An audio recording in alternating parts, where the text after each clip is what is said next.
nahmaduhu wa nasta'inuhu wa nastaghfiruh wa na'udzu billahi min syururi anfusina wa min sayyiati a'malina.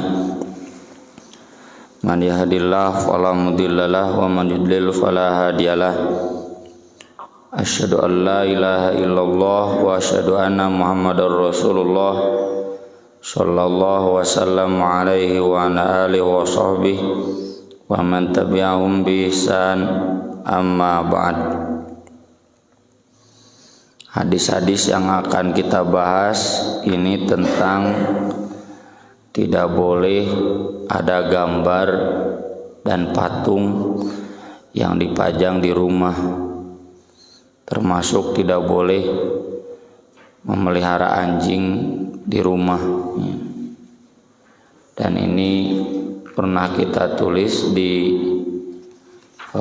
Buletin At-Taubah yang fikih patung dan gambar, masih bisa diakses di websitenya.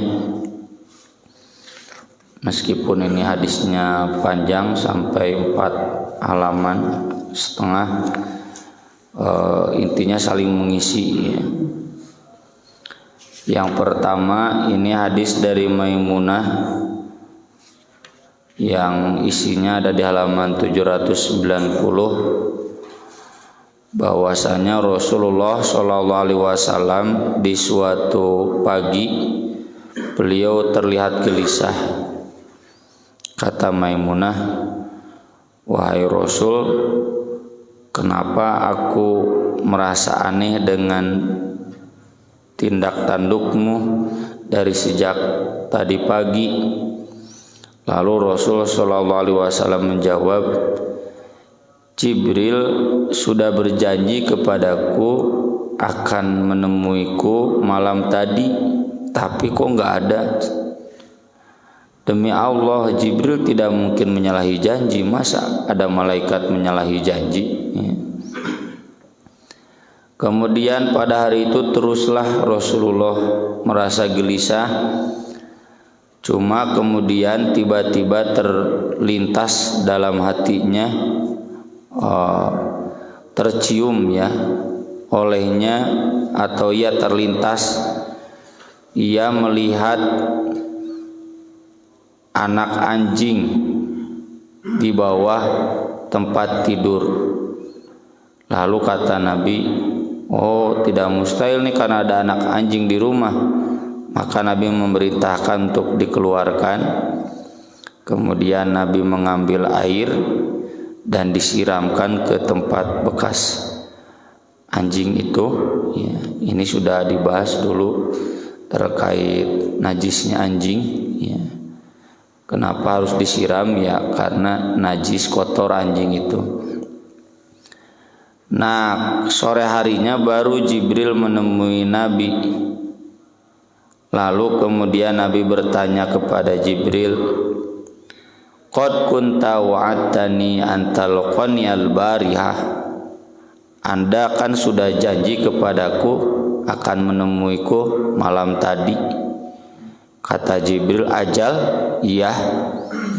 Walakinna la nadkhulu baitan fihi kalbun wala surah." Tapi kami malaikat tidak mungkin masuk ke rumah yang di dalamnya ada anjing juga gambar. Surah itu bisa gambar 2 dimensi, bisa gambar 3 dimensi alias patung, relief, ornamen. Fasbah Rasulullah SAW yauma idin, maka keesokan harinya Rasulullah SAW fa'amara biqatlil kilab, memerintah untuk membunuh anjing-anjing. Hatta innahu ya'muru biqatli kalbil haitis shagir, bahkan Nabi memerintahkan untuk membunuh anjing penjaga kebun yang kecil. Wa yatruku kalbal haitil kabir, dan membiarkan anjing penjaga kebun yang besar. Anjing memang disebutkan di Al-Quran itu sebagai hewan pemburu. Jadi boleh kalau sebagai pemburu, termasuk pemburu kejahatan, penjahat, maling. Yang kedua ini di sini sebagai penjaga ladang, penjaga ternak. Anjing itu efektif ya. Tapi kalau sekiranya anjing itu bukan penjaga, anjing itu bukan pemburu, nah termasuk penjaga kebun kecil yang gak perlu dijaga ku anjing, dan mulai alaun misalkan ku maling oge, maka itu dibunuh saja ya. Dan membunuh anjing itu halal kayak membunuh tikus, ular, kalajengking, elang, itu halal dibunuh ya, hewan-hewan yang halal dibunuh. Bapak ya berit di bumi, aduh cenah tong dipayahan teu tega, habak we. Nah, asal jangan dibakar ya. Kalau membakar nggak boleh. Nabi melarang kita menyiksa dengan siksaan Allah. Ini jadi dalil bahwa kalaupun anjing itu penjaga tidak boleh disimpan di rumah. Termasuk tentu pemburu yang ada di Al-Quran, tidak boleh disimpan di rumah. Kalau anjing itu di luar itu bunuh saja, apalagi anjing anu lindek ka imah gitunya, ke kebon, bunuh saja. Kenapa? Karena dengan sebab anjing itu rumah kita jadi najis. Yang kedua, malaikat tidak mungkin masuk ke rumah yang ada anjing. Yang kedua, di sini disebutkan bahwa malaikat tidak akan masuk ke rumah yang di rumah itu ada gambar. Nah, ini gambar ini masih mutlak ya, masih belum spesifik gambar yang bagaimana. Nah, dijelaskan nanti di hadis-hadis berikutnya. Kemudian hadis berikutnya dari Busr bin Sa'id, dari Zaid bin Khalid, dari Abu Thalhah radhiyallahu an sahibi Rasulillah sallallahu alaihi wasallam. Ini ayah tiri Anas bin Malik, Abu Thalhah itu. Bahwasanya ia berkata, Rasulullah sallallahu alaihi wasallam bersabda, "Innal malaikata la tadkhulu baitan fihi surah." Malaikat tidak akan masuk rumah yang di sana ada gambar. Qala Busrun, kemudian kata Busr, "Tsumma ishtaka Zaidun ba'du." Zaid bin Khalid kemudian mengadu sakit. Fa'udnahu, kami menjenguknya. Fa idza ala babi sitrun fi surah, ternyata di pintunya itu ada tirainya, hordeng. Baheula kancan usum pintu kayu nya, jadi lawang teh ditutupan ku kain. Ada gambarnya. Lalu aku bertanya kepada Ubaidullah al-Khulani, Rabibi Maimunah. Rabibi itu anak tiri ya, anak asuh Maimunah istri Nabi sallallahu alaihi wasallam. Alam yukhbirna Zaidun anis suwar yaumal awal, bukankah Zaid bin Khalid sudah memberitahukan kepada kita haramnya ada gambar pada hari kemarin? Kemudian kata Ubaidullah, alam tasma'u hina qala illa raqman fi thawbin. Apakah kamu tidak mendengar bahwa dia sendiri mengatakan kecuali gambar yang ada di kain? Tapi tentu gambar di sini masih belum jelas ya, soalnya Nabi SAW pulang ke rumah Aisyah lalu ada tirai bergambar, tirainya gambar kuda, Nabi minta dilepas ya. Jadi kemungkinan rokman di sini rokman gambar yang bukan makhluk hidup ya. Kemudian di hadis berikutnya dari Aisyah radhiyallahu anha qala, dakhala alayya Rasulullah sallallahu alaihi wasallam wa qad satartu sahwatan li bi kiramin fi tamathil. Rasulullah sallallahu alaihi wasallam masuk ke rumahku, dalam riwayat lain sesudah perang ya, pulang perang, pulang jihad, berarti berangkatnya beberapa hari. Kemudian kemudian saat itu aku telah menutup salah satu lawang ya ruangan lah, dengan tirai yang ada gambarnya, dan gambarnya di riwayat lain disebutkan gambar makhluk hidup, kuda bersayap lagi. Falamma ra'ahu hatakahu, ketika Nabi melihatnya Nabi mencabutnya. Nah ini jadi tidak bertentangan dengan hadis yang tadi ya. Kan cenah kata Nabi kecuali gambar di kain, gambar di baju. Ternyata di sini Nabi marah, wa talawwana wajhu, sampai merah wajahnya. Wa qala, dan bersabda, ya Aisyah, hei Aisyah, asyadun nas adzaban indallah yaumal qiyamah, manusia yang paling keras siksaannya di sisi Allah pada hari kiamat, alladzina yudahiuna bi khalqillah, orang-orang yang menyamai, menandingi penciptaan Allah Ta'ala. Jadi orang yang membuat gambar makhluk hidup atau membuat patung ya, ornamen-ornamen makhluk hidup, itu dihukumkannya menyaingi, menandingi penciptaan Allah Ta'ala. Dan ini kategorinya musyrik berarti ya. Kalau menyaingi, menandingi Allah itu kategorinya musyrik, maka dari itu siksanya paling berat ya. Qalat Aisyah menjawab, faqata'nahu, lalu kami memotong korden tersebut, faja'alna minhu wisadatan aw wisadataini, kemudian kami membuatnya satu atau dua bantal. Wisada itu bisa bantal, bisa tempat duduk, jok. Nah, dari orang oge kan jok bisa dipakai tempat tidur ya, bantal. Dalam riwayat lain kata Aisyah, ketika Rasulullah SAW pulang dari safar dan aku menutupi pintuku, nah tadi ya lawang itu, durnukan, gambar kuda bersayap, babi durnukan, tirai, fihil khailu dzawatul ajnihah, gambar kuda yang memiliki sayap. Fa'amaroni, lalu beliau menyuruhku, fanaza'tuhu, lalu aku pun mencabutnya ya.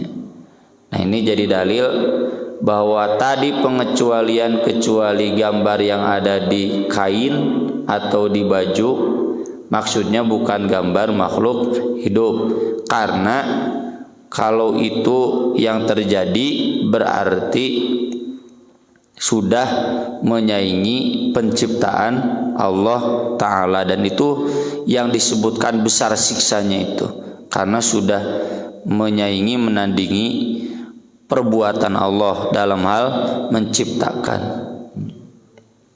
Kemudian ini jadi dalil bahwa yang haram itu dipajang.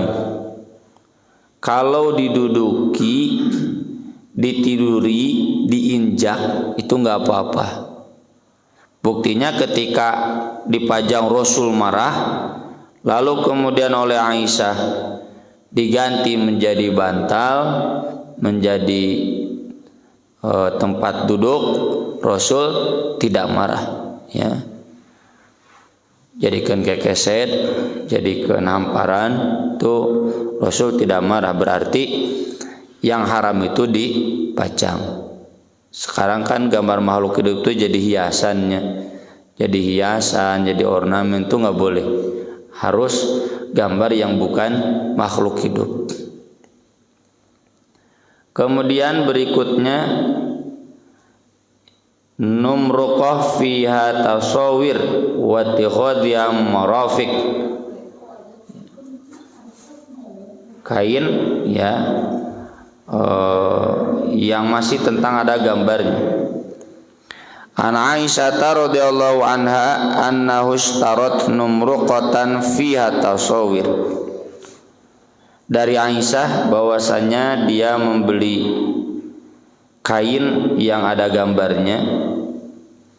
Falamma ra'aha Rasulullah sallallahu alaihi wasallam qama 'alal bab. Ketika Rasulullah sallallahu alaihi wasallam melihatnya, beliau berdiri di pintu. Falam yadkhul, tidak masuk. Fa'araftu, lalu aku paham fi wajhil karahiyah, lihat wajahnya Rasul enggak suka. Itu merokok bukan bantalnya, salah nerjemahkeun dina terjemah ieu. Faqalat ya Rasulullah atubu ilallah wa ila rasuli famadza aznabtu. Rasul, aku bertobat kepada Allah dan kepada Rasulnya, apa dosa saya? Faqala Rasulullah sallallahu alaihi wasallam wa ma balu hadhihi numruqah. Ini apa kain ini?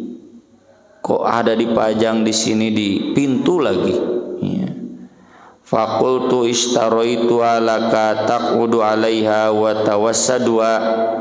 Aku membelinya sengaja untuk Anda, untuk dijadikan tempat duduk, dijadikan bantal. Faqala Rasulullah sallallahu alaihi wasallam, inna ashaba hadhihi surah yu'adzabun. Sesungguhnya orang-orang yang membuat gambar ini nanti akan disiksa. Wa yuqalu lahum, dan dikatakan kepada mereka, ahyu ma khalaqtum, hidupkanlah yang kalian ciptakan. Tsumma qala, kemudian kata Nabi, innal baital ladzi fihi suwar la tadkhuluhul malaikah. Orang rumah yang ada di dalamnya gambar-gambar tidak akan dimasuki oleh malaikat. Kalau tidak akan dimasuki oleh malaikat, berarti ibadahnya tidak akan dicatat. Ya. Tong aya bahasa, oh cenangeun berarti dosa ge moal dicatat. Heuh, geus kaasup dosa pan. Sudah dicatat pelanggaran. Sudah dicatat dosa, berarti harus dijauhi, ya. Kemudian malaikat tidak masuk, berarti nanti di rumah tidak akan ada sakinah, tidak akan ada rahmat, karena malaikat itu turun jadi sakinah, ketentraman buat hati, demikian juga jadi rahmat. Di hadis tentang fadilah tadarus kan, satu kaum yang berkumpul di masjid tadarus itu nanti turun malaikat, turun sakinah, turun rahmat, satu paket itu.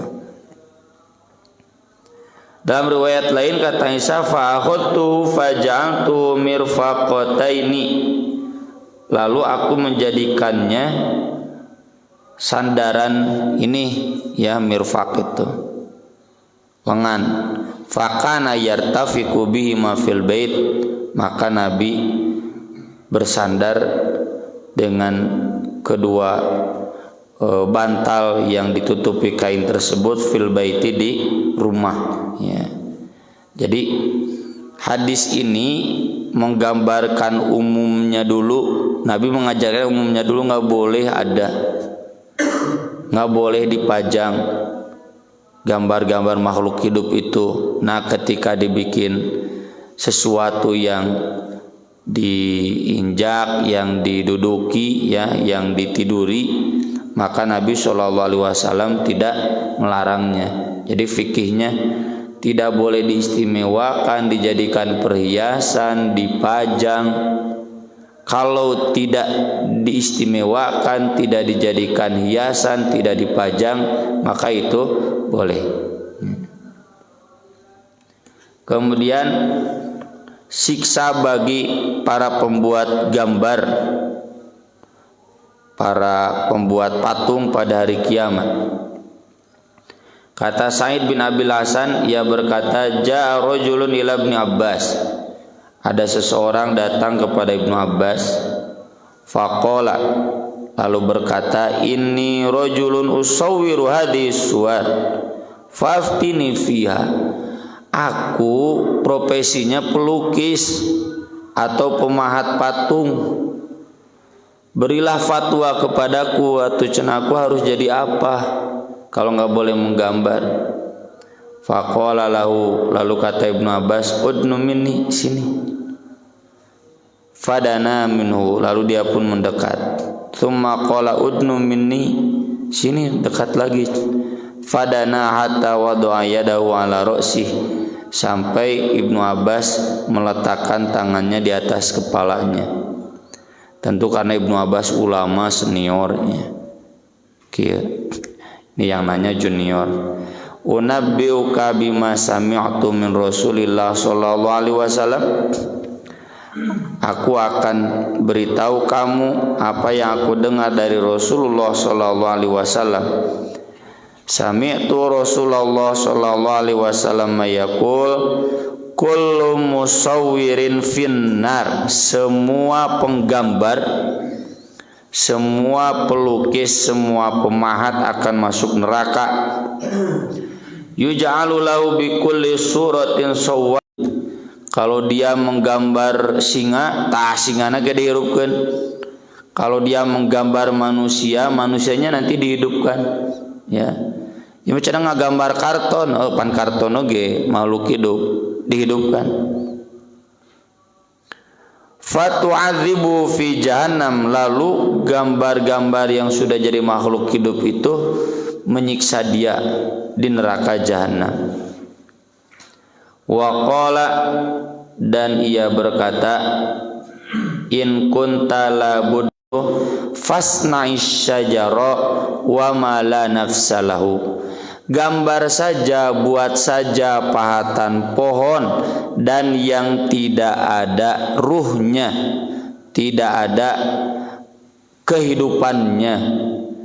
Tapi nafsu itu ruhnya. Ruh mah makhluk hidup di dalam konsep Islam itu dua, manusia dan hewan.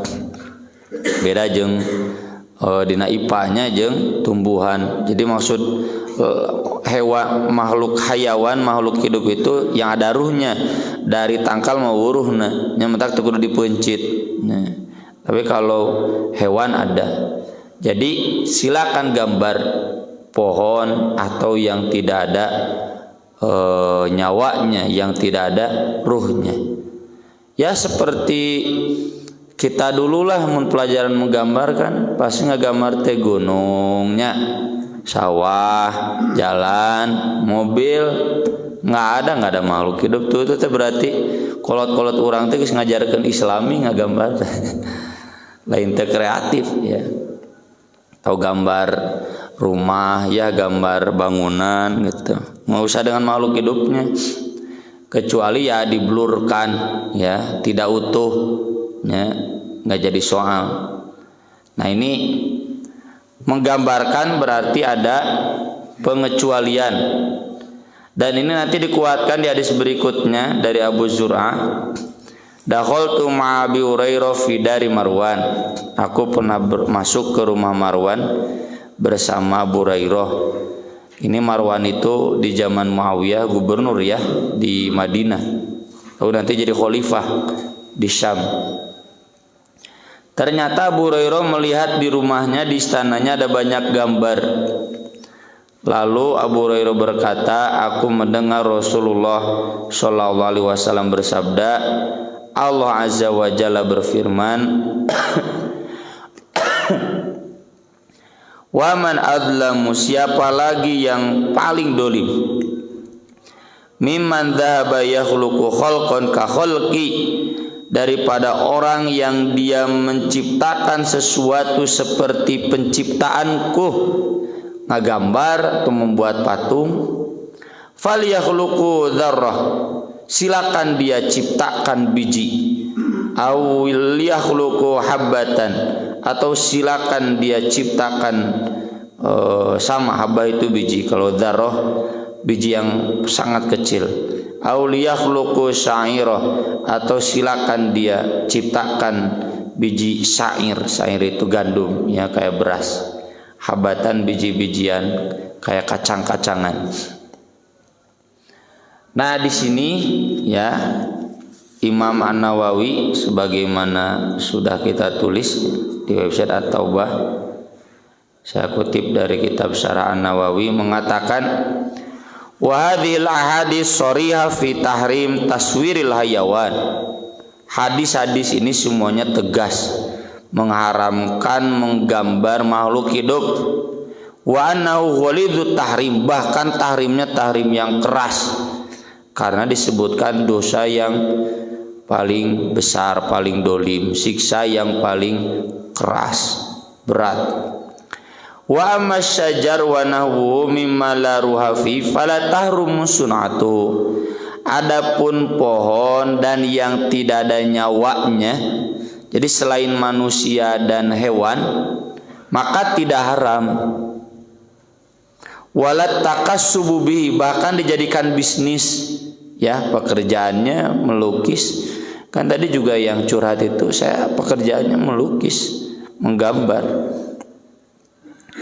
Wasawa'us syajar al-muthmir wa ghairuh, sama saja pakai itu pohon yang berbuah ataupun yang lain. Wa hadza madhhabul ulama'i kafah, ini madhab ulama semuanya, illa mujahidan, kecuali satu, Mujahid, muridnya Ibnu Abbas. Fa innahu ja'ala asy-syajaral muthmir minal makruh, dia mengategorikan pohon yang berbuah itu kategori makhluk hidup. Jadi nu mahiwal nate lain mahiwal longgar, tapi mahiwal leuwih ketat. Ya, kalau ulama semuanya selain Mujahid membolehkan pohon, dek pohon berbuah, pohon yang tidak berbuah. Tapi kalau Mujahid mah beda hiji. Beda nate naon, pohon berbuah itu termasuk makhluk hidup, nggak boleh digambar juga. Kata Al-Qadiyad, lam yakulhu ahadun ghairu Mujahid, tidak ada seorang pun yang berkata demikian selain Mujahid. Apa dalil Mujahid? Ini hadis yang terakhir. Silakan ciptakan biji, silakan ciptakan gandum. Nah, berarti cenah nggak boleh membuat pohon tumbuh-tumbuhan yang ada bijinya, yang ada gandumnya, yang ada buahnya gitu, yang bisa dipetik, ya. Tapi wahtajal jumhur, kalau jumhur berkata, berhujah dengan sabda Nabi, ahyu ma khalaqtum, hidupkan yang kalian ciptakan. Ahyu itu ij'aluhu hayawanan dzaruhin, jadikanlah makhluk hidup yang memiliki ruh. Berarti yang enggak memiliki ruh mah tidak dikategorikan. Adapun sabda Nabi yang ini, silakan ciptakan biji, silakan ciptakan buah, itu hanya menunjukkan ghalidut tahrim, saking tidak bolehnya menggambar makhluk hidup. Nanti di akhirat disuruh menciptakan semua yang Allah ciptakan, begitu, bukan berarti haram, ya. Dan ini pendapat jumhurnya dikuatkan oleh fikih sahabat kan Ibnu Abbas, boleh berarti kalau itu gambarnya pepohonan dan yang tidak ada ruhnya. Kemudian juga sudah kita jelaskan, ya, selain hadis-hadis yang kita baca di sini tadi, ada pengecualian lain. Tadi kan pengecualian yang pertama, kalau dijadikan sesuatu yang diinjak, diduduki, ditiduri, ya, bukan sesuatu yang istimewa, dijadikan hiasan, dijadikan pajangan, itu boleh. Yang kedua, asal bukan makhluk hidup, manusia atau hewan. Yang ketiga ada satu lagi, yaitu sebagai mainan. Nabi ketika pulang safar pernah melihat ada mainan kuda bersayap. Jadi Aisyah resep ka kuda bersayap, ya. Gambarna eta, mainanna eta. Lalu Nabi bertanya, apa ini? Kata Aisyah, ini mainan buat banat, ya, buat anak-anak perempuan paranti ngasuh. Ya, kalau sekarang mungkin Aisyah itu guru TK, guru PAUD, ya, dekat dengan anak-anak, masuk, gitu. Lalu Nabi bertanya, ini apa? Kuda. Kenapa kuda bersayap? Ya, dalam riwayat Abu Dawud. Kata Aisyah, kan kuda Nabi Sulaiman juga bersayap. Cenah gitu. Nabi hanya tersenyum dan tidak menegurnya. Ini menunjukkan kalau untuk anak-anak diperbolehkan. Termasuk, ya, buku yang di sana ada gambar, boleh tidak? Ya, kalau untuk anak-anak, untuk permainan, termasuk fikih saya untuk pendidikan boleh, ya. Yang nggak boleh itu kan tadi buat pajangan, buat hiasan, itu nggak boleh, haram. Haramnya juga keras. Jadi kalau untuk sarana pendidikan, pengasuhan, permainan, ya itu diperbolehkan. Yang nggak boleh itu sesuatu yang dipajang dijadikan hiasan, dan biasanya di rumah kan itu jadi hiasan-hiasan. Kemudian saya tidak menutup mata, ya ada ijtihad ulama-ulama kontemporer yang mohon maaf kalau saya terlalu kasar, ini coraknya agak liberal.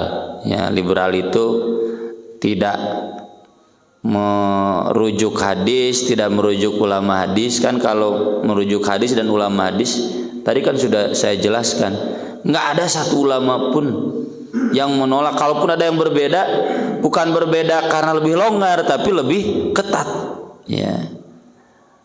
Dan menyatakan bahwa gambar apapun nggak apa-apa asal tidak musyrik gitu, asal tidak merasa menandingi ciptaan Allah. Karena yang haram itu katanya merasa menandingi ciptaan Allah.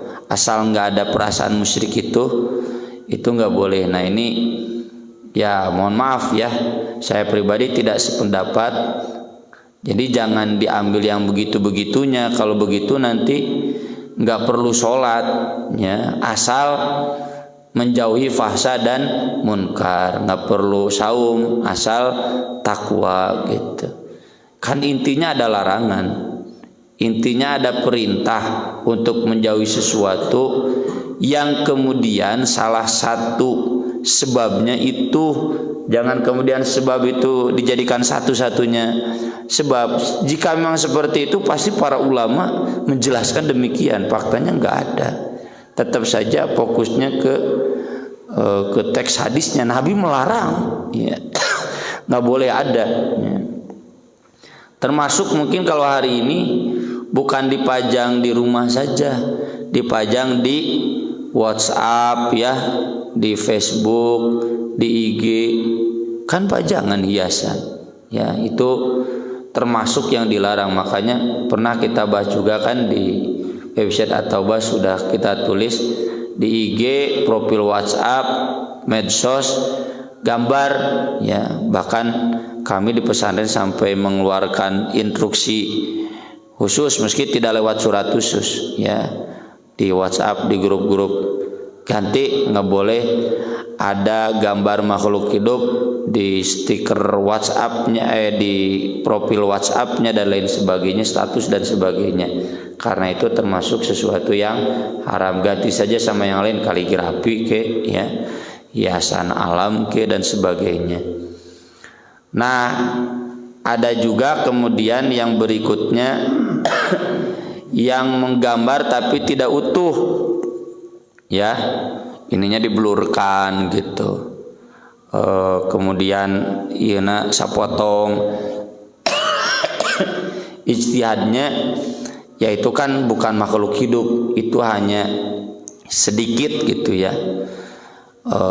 Hemat saya pribadi ya, kalau memang untuk pendidikan nggak jadi soal. Kalau di luar itu nya sapotong oge kan itu menggambarkan yang utuh gitunya, maka sebaiknya tidaklah, minimalnya makruh. Kemudian yang terakhir, bagaimana dengan foto? Foto itu bukan menggambar, foto itu merekam. Kalau foto haram atau video ge haram. Kan video teh kumpulan dari foto-fotonya, rekaman gitu. Dan ini tidak termasuk, meskipun ya untuk Syekh Albani, Syekh Utsaimin itu galak, foto juga nggak boleh, ya. Makanya kan ketika Raja Salman kesini, lalu banyak wartawan, ya, kata Raja Salman, hadhihi ikhwanu syayati. Kenapa? Ya di Saudi masih ada banyak ulama yang mengharamkan foto, ya, karena itu bagian dari setan. Makanya Raja Salman ngaheureyan tapi bercanda, haulai ikhwanu syayati, jangan gitu kan, Umar Roto. Tapi Syekh Yusuf Qaradawi dan yang lain-lainnya, Syekh Yusuf Qaradawi juga kan ulama hadis ya. Beliau mengatakan seperti yang tadi kita jelaskan, kalau foto itu bukan menggambar, hanya merekam, dan kita tidak merasa menciptakan sesuatu, kecuali kalau dari foto itu kemudian diornamenkan, digambar, dikartunkan, nah itu sudah ada unsur menggambar. Tapi kalau tidak ada, ya hanya merekam, dan ini sepenuhnya ciptaan Allah, kita nggak menciptakan kan, hanya merekam, termasuk video, maka itu halal ya insyaallah. Aku qouli hadza wa astaghfirullah li wa lakum subhanakallahumma bihamdik asyhadu an la ilaha illa anta astaghfiruka wa atubu ilaik. Wassalatu wassalamu ala Rasulillah. Wassalamu alaikum warahmatullahi wabarakatuh.